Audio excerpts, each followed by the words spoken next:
የሐሰተኛ ነቢያቶች የጥንቆላ ቅባት የሚቀቡት የት ነው? ወይም ኪዳን የሚያደርጉት የት ነው?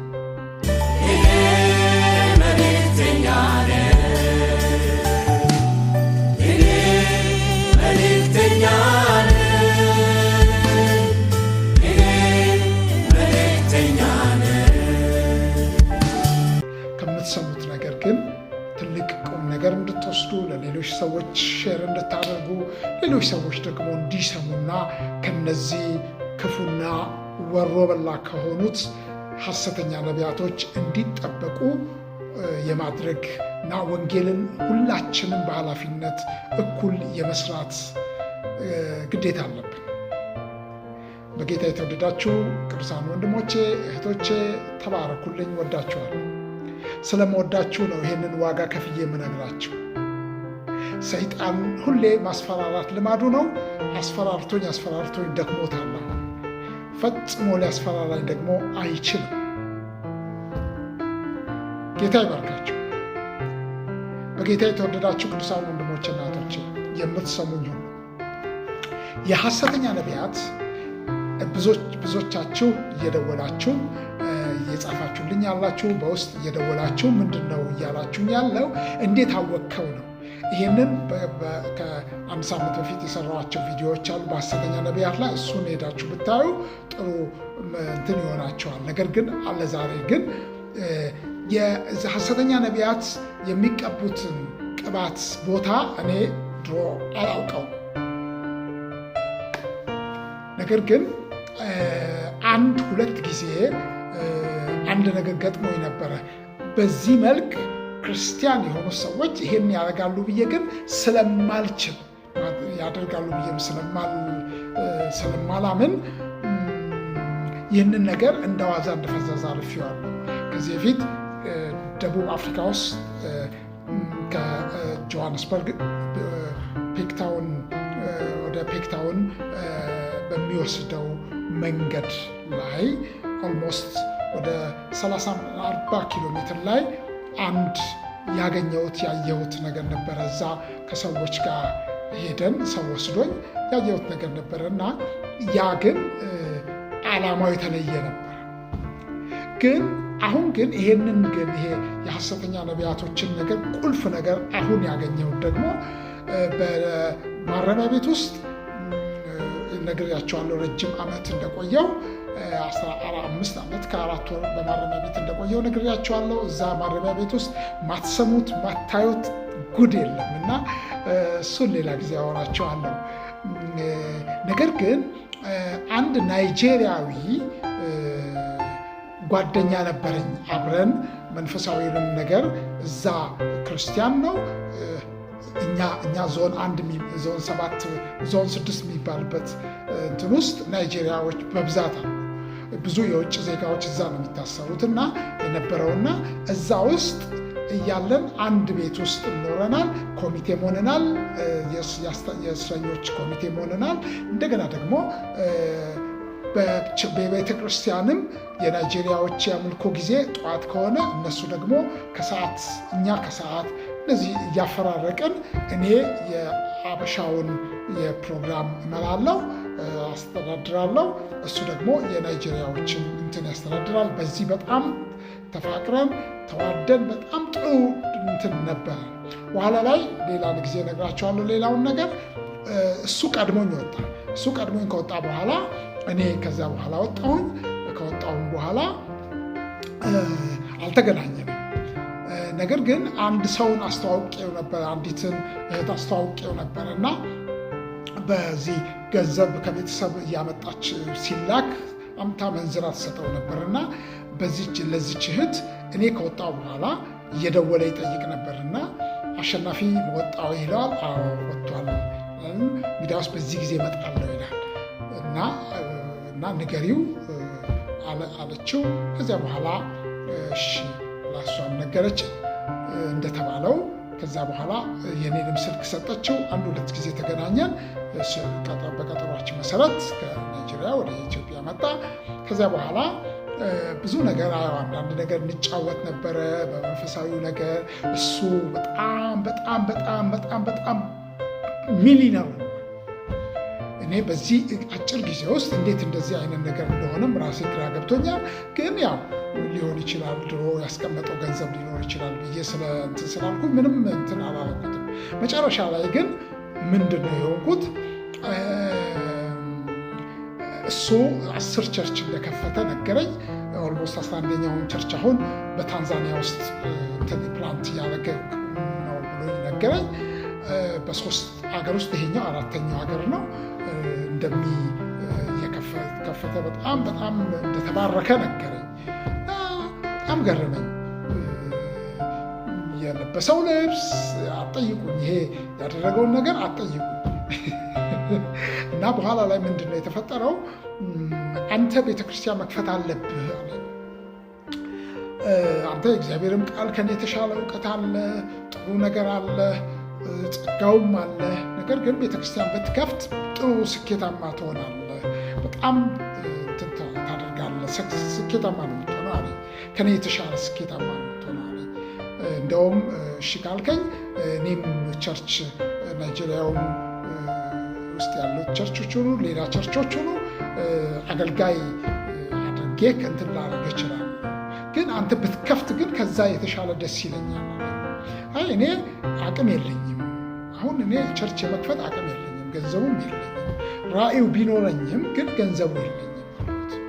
አይ የሚረዱ ሰዎች አሉ፣ ሊረዱ የሚችሉበት መንገድ አለ፣ አሳያለሁ፣ ይረዱሃል አለ። እሺ አልኩት። ከዚያ በኋላ ያው 1-2 ቀን በዚህ መካከል ተገናኝተን እየተጫወትን ብዙ ነገር የሚያወራኝ እየተጫወትን እየተነጋገርን ያለ አንድ ቀን ግን ምን አለኝ? ያው ቀጠሮ ቀጠረኝና ቀጠሮ ቀጥሬልሃለሁ፣ ሰው ጋር ወስድሃለሁ፣ በዚህ ቀን ተዘጋጅተህ ጠብቀኝ አለኝ። እሺ ብዬ ተዘጋጅቼ ያው ያለኝ ትልቅ ሆቴል ነው ያረፈው፣ እሱ በ5 ስታር ሆቴል ነው ያረፈው። እሺ ብዬ እና ያለኝ ቦታ ላይ እዛው የእሱ አልጋ ያዘበት ሆቴል ሄድኩኝ፣ ያረፈበት ሆቴል። ከዚያ በኋላ ተያይዘን ወክ ማድረግ ጀመርን። ከዛ ከሆቴሉ ፊት ለፊት ወክ እያደረግን መብራት አለ። መብራቱን ልክ እንደተሻገርን ለካስ እሱን እየተከተሉት ነው እነዚህ እዛ ቦታ ላይ የሚወስዱ ሰዎች። አላውቅም ይሄንን በሙሉ የት እንደሆነ ምን አላውቅም። ከዚያ በኋላ ክላክስ አረገና ዞር ሲል እሱ ኦኬ ያለው። ከዚያ ተያዝን ገባን። 1 ሰዓት ሊሆን ነው፣ 12 ሰዓት ተኩል 1 ሰዓት አካባቢ ማታ 1 ሰዓት ጨለማ፣ አይን ያዛቋል። ከዚያ በኋላ ስንገባ እንትን ውስጥ ነው የገባ ነው። ከኋላ ከጎን ሚኒባስ ነው የምትመስለው፣ ግን ፊቱም ኋላውም አይታይም እና እንደ ቫን አይነት የሰውም እንትን አይመስልም፣ ግን ውስጡ በጣም አሪፍ ነው። በጣም አቀማመጡ፣ የተቀመጠው ወንበሩ በጣም ልዩ ነው። በጣም አሪፍ ነው ውስጡ፣ ግን የእቃ መጫኛ ነው የሚመስለው ከውጭ ሲታይ እና ደነገጥኩኝ። ከዛ ያው የት እንሄዳለን እንግዲህ በአገሬ ምንም ኮንፊደንስ ስላለኝ በአገሬ ምንም አይሆንም ብዬ መጨረሻ ላይ ተያይዘን የት ሄድን? 1 ሰዓት አካባቢ ከተጓዝን በኋላ አንድ ግቢ ተከፍቶ ገባ። ምክንያቱም አይታይም፣ እንትኑ አይታይም። አንድ ግቢ ውስጥ ገባን። አንድ ግቢ ውስጥ እዛ ግቢ ውስጥ ከገባን በኋላ ወረድን፣ ቤት ውስጥ ገባን። 1 ሰዓት ተጉዘናል። ምክንያቱም ግን በየት በኩል እንደሆነ አይታየኝም፣ ቫን ስለሆነ እንትኑ መኪና። መጨረሻ ላይ ገባን፣ ከመኪና ላይ ተከፈተልን፣ ወረድን እና ወደ ውስጥ ገባን። ወደ ውስጥ ከገባን በኋላ ተቀመጥን። አንድ 5-10 ደቂቃ ቁጭ ብለን ሶፋ ላይ ቁጭ ብለን እያለ ያ የተባለው ሰው መጣና ምን መሆን ትፈልጋለህ? እንዴት ምንድነው ማድረግ የምትፈልገው? ምንድነው ቪዥን ምንድነው አለኝ። እኔ ቸርች መክፈት ትፈልጋለሁ ስለው የሚረዱ ሰዎች አሉ ተብዬ ነው የመጣሁት አልኩት። ከዚያ በኋላ ሁለቱም ወደ ውስጥ እንደገና ተመልሰው ወደ ሌላ ክፍል ገቡና ተነጋግረው መጡ። ከመጡ በኋላ እንግዲያውስ አለኝ አንዳንድ ነገር ላሳየ፣ እሱ ከተማመነበት አንዳንድ ነገር ላሳየ አለኝ። ወደ መሰዊያዎቹ እንዴት እንደሚዘጋጁ ሄደን አየን።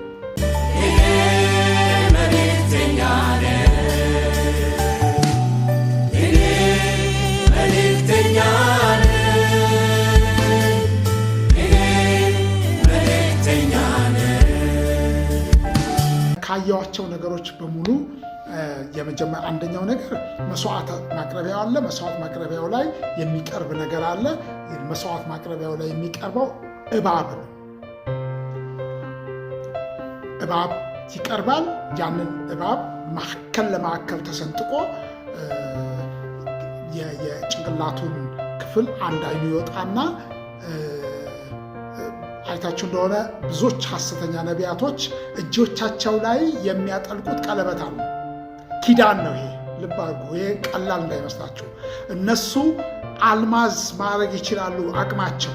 ነገር ግን ኪዳኑ የሚፈቅደው በዚህ ስለሆነ በብር የተሰራ የሚያደርጉት ቀለበት አለ። ይሄ ቀለበት ሉል አለ። በሉሉ ውስጥ የእባቡ አይን ነው እዛ ውስጥ የሚደረገው። በሉሉ ውስጥ ያለው የዚህ መስዋዕት የተደረገው የመጀመሪያ ጊዜ መስዋዕት የተደረገው የእባቡ አይን፣ አንድ አይን በምን ውስጥ ይደረጋል? በዚህ እንትን ውስጥ ይደረጋል። ይሄ ሶስተኛው አይን ይባላል። ወይ ደግሞ ሄክሮባሲ ይባላል። ይሄ ማለት በድግምት አሰራር ላይ የሚሰራ መንፈስ ነው ማለት ነው። ብዙ ኢትዮጵያ ውስጥ አሁን ተቀብተዋል ብለን ምናየው በተሳሳተ መንገድ ምናያቸው ነቢያት በሙሉ የተቀቡት ኪዳን ያደረጉት በዚህ ነው። ይሄ ሶስተኛው አይን የሚለው ለምሳሌ ያህል ልክ ስትሄዱ የአባት ስም ከጠራ የእናት ስም አያገባው፣ መጽሐፍ ቅዱሳዊ አይደለም። የስልክ ቁጥርህን መጽሐፍ ቅዱሳዊ አይደለም። ግርግዳህ ቢጫ ነው፣ የኋላ ግርግዳህ ነጭ ነው፣ የመኝታ ክፍል ግርግዳህ ቢጫ ነው። ይሄ መጽሐፍ ቅዱሳዊ አይደለም። ከመናፍስቱ ዓለም የተቀበሉት ነው። ይሄ ሄክሮባሲ የሚባለው ይሄ የጥንቆላ አይነት፣ ይሄ የድግምት አይነት ነው። ይሄ ስልክ የሚጠሩ ካሉ እነዚህ በመናፍስቱ ዓለም የተቀቡ ናቸው። ምክንያቱም መጽሐፍ ቅዱስ ውስጥ እንደዚህ አይነት ነገር አናይም። ከዚህ በፊት ነግሬያቸዋለሁ። መጽሐፍ ቅዱስን ለ121 ጊዜ ማረሚያ ቤት ብቻ ሆኜ ያነበብኩት በ15 ዓመት ከ4 ወር ለ121 ጊዜ ነው። የዕለት ዕለት ስራዬ ስለሆነ አሁንም አነባለሁ። ቢያንስ አሁን በዓመት 2 ጊዜ አነባለሁ በትንሹ። የእግዚአብሔር ስም ብሩክ። ስለዚህ ይሄ መጽሐፍ ቅዱሳዊ አይደለም። ይህንን ኪዳን ከፈጸሙ በኋላ ወደ 3ኛው ወደ 4ኛው ያድጋሉ፣ ወደ 5ኛው ወደ 6ኛው ያድጋሉ። ይሄ ኪዳን ነው የሚደረገው። ይሄ ኪዳን የሚደረገው የመጀመሪያው መስዋዕት ይደረጋል። መስዋዕት እባብ ነው። የእባቡ አይን አንደኛው አይን ይወጣና የት ይደረጋል? የቀለበቶቻቸው እንትን ላይ አልማዝ፣ ልክ ይሄ አረንጓዴ አንዳንዱ ቀይ እንትን አለው። እሱ ላይ እሱን ብትከፍቱት የእባብ አይን ነው ያለው። ማንም ሰው ይሄንን ደግሞ እንትን ሳይል አይወጣም። ወይም እሱ ላይ ነው። አንዳንዶቹ አንገታቸው ላይ ያስራሉ። በብር ነው የሚሰራው። አንገታቸው ላይ ይታሰራል። አንዳንዶቹ ደግሞ ክንዳቸው ላይ ይታሰራል። ይሄ ከመናፍስቱ ዓለም የተቀቡ በመናፍስቱ ዓለም የተቀቡ ናቸው። እነዚህ ኪዳኑ ይሄ ነው። መጽሐፍ ቅዱሳዊ የሚያልሆነው ለዚህ ነው። ይሄ ደግሞ መጽሐፍ ቅዱሳዊ ነው ምላችሁ። መጽሐፍ ቅዱሳዊ ነው ስል የመንፈሱ የስፕሪቱ የመንፈሱ ኃይል መጽሐፍ ቅዱሳዊ ነው። አንድ ክፍል ላንብላችሁ። አንደኛ ሳሙኤል ምዕራፍ 28 ከቁጥር 7 ጀምሮ ያለውን ላንብብላችሁ። ሳኦል ነው ይሄን ጥያቄ የሚጠይቀው። በደከመ ጊዜ፣ በጠላት በተከበበ ጊዜ፣ ተስፋ በቆረጠ ጊዜ ምን አለ? ሙታን ጠሪ የሆነችን አንዲት ሴት ፈልጉልኝ፣ እኔም ሄጄ ምክር ጠይቃታለሁ ሲል ባለሟሎችን አዘዘ። እነርሱም አንዲት ኤንዶራሜዊት አለች ሲሉ መለሱለት። ሳኦልም ልብሱ ለውጦ ከዚያ በኋላ ወደ ማን ሄደ? ወደዛች ወደ መናፍስት ጠሪዋ ሙታን ጠሪዋ ጋር ሄደ። ሳኦል ከሄደ በኋላ መጀመሪያ እሷ አላወቀችውም። ከዚያ በኋላ ምን አደረገ? እሱም ኪዳን ገባል። እንደማትሞት አንተ ልታስገድለኝ ነው ሳኦል በከፍተኛ እነዚህ እኛን እያጠፋን ነውና ብላ ስትነግረው ኪዳን ገባላት። በፍጹም አትፍም በሕያው እግዚአብሔር ስም ብሎ ኪዳን ከገባላት በኋላ ምንድን ነው የምትፈልገው አለችው። ከዚያም በኋላ ሳኦልም በዚህ ነገር ምንም አይነት ቅጣት አይደርስብሽም አላት። ቁጥር 11 ላይ 28-11 አንደኛ ሳሙኤል። ታዲያ ምን ላስነሳልህ ስትል ማንን ላስነሳልህ ስትል ጠየቀችው። እርሱም ሳሙኤልን አስነስልኝ አላት። እርሷም ሳሙኤልን ባየች ጊዜ ድምጿን ከፍ አድርጋ በመጮህ ስለምን አታለልከኝ? አንተ ንጉሥ ሳኦል ነህ አለችው። አሁን ገና ሳኦል ልብሱን ቀይሮ ነው የመጣው። የንግስናውን ልብስ ቀይሮ ተራሳው መስሎ ነው የመጣውና ልክ ሙታንን ስታስነሳ ወዲያው ሳኦል እንደሆነ አየችው። ሳኦል ነህ አንተ አለችው። አንተ ሳኦል አይደለህም፣ ለምን አታለልከኝ አለችው።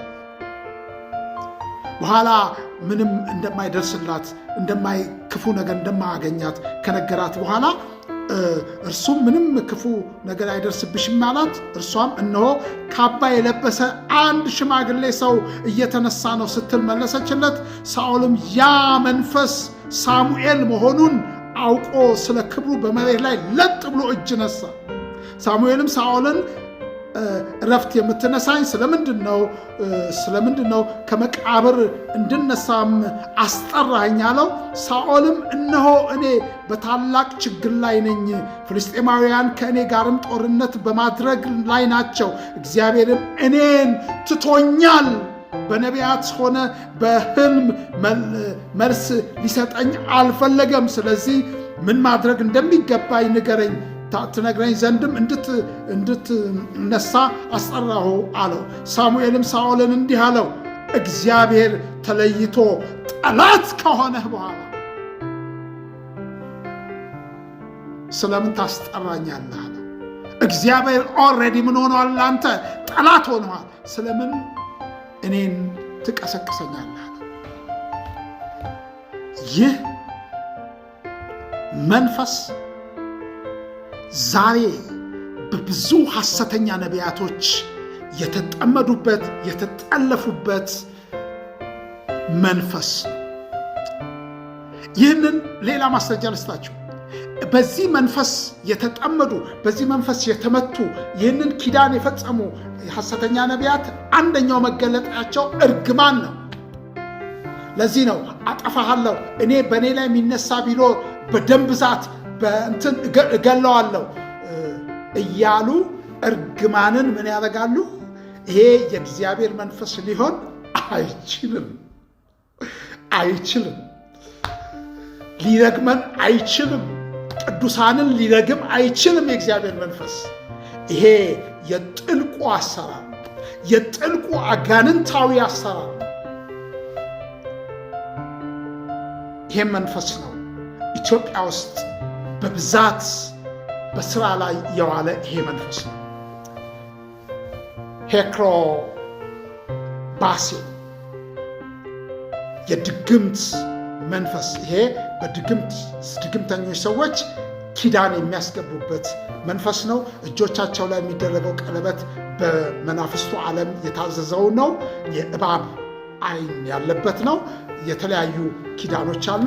አንዱ ይሄ ኪዳን ነው።